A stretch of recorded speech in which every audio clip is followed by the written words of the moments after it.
যোৱা নিশা প্ৰায় 2টাৰ পৰা 2:30 মানৰ বজাৰ ভিতৰত আমাৰ ঘৰত মোৰ গোহালিৰ পৰা এজনী জাৰ্চি চোৰে চুৰি কৰি লৈ যায়।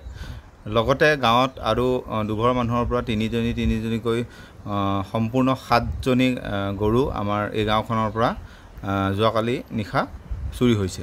লগতে বিগত কিছুদিনৰ আগতেও আমাৰ ইয়াতে গৰু চুৰি ঘটনাটো প্ৰায় হৈয়ে আছে। তো আমি থানাত জনাইছোঁ যদিও আজিলৈকে ইয়াৰ কোনো মানে ব্যৱস্থা পোৱা নাই, বিতং ব্যৱস্থা। গতিকে গৰুজনী আছিল যেতিয়া মই সেইজনী গাখীৰ আদি দৈ ক্ৰীম আদি বনাই বেছি উপাৰ্জন কৰি ঘৰখন চলাই আছিলোঁ। জাৰ্চি গৰু প্ৰায় 10 লিটাৰ 12 লিটাৰ গাখীৰ ওলাইছিলে মোৰ গৰুজনী। কিমান মূল্যৰ হ'ব? সেইজনী প্ৰায় 1 লাখ টকাৰ ওপৰত হ'ব। গতিকে ঘটনাটো মই থানাত জনাইছোঁ যদিও